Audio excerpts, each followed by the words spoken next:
Hey, good morning. Let's talk about those characters in your novel, those souls that populate the story. I have a theory I call the onion theory.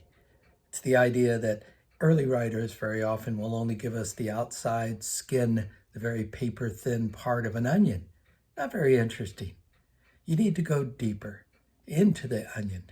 We find out about characters within the context of your novel based on what they do and what they say, and not necessarily how they describe themselves. They can answer questions from other people, but it's their actions, their behaviors. I once wrote what I thought was a very interesting, compelling character.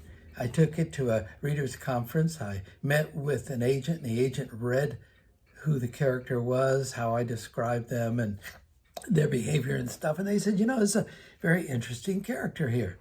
I said, oh, thanks. And they said, now break her leg. I said, what? They said, break her leg early in the novel, or maybe even before the novel begins, because breaking that leg makes them more human.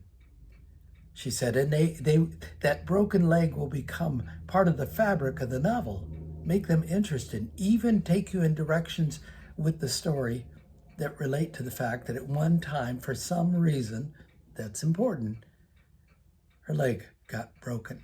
It's just something to think about.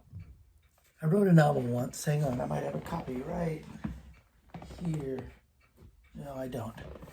But it was about 4 elderly women.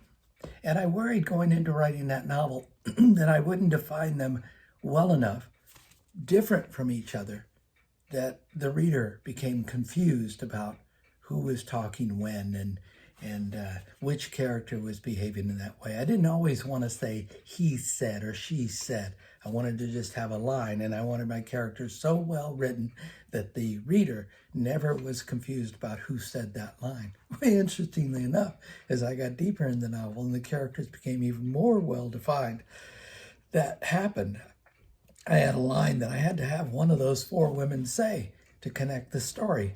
And I knew exactly which one it was going to be. It was going to be Stacy or it was going to be Carol. But I already knew which character would say that line. And the other 3, they probably wouldn't.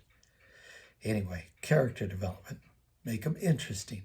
Make them compelling. Give them traits or activities.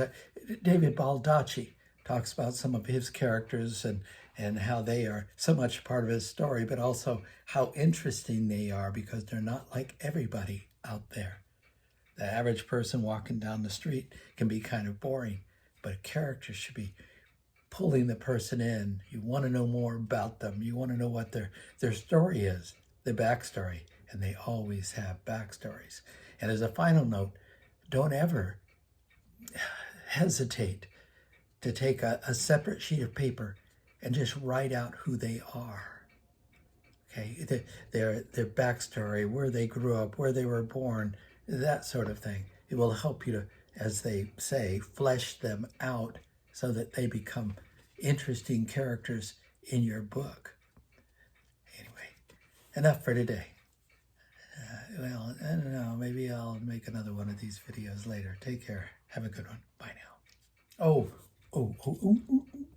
don't forget, if you're enjoying these videos at all, like them and subscribe.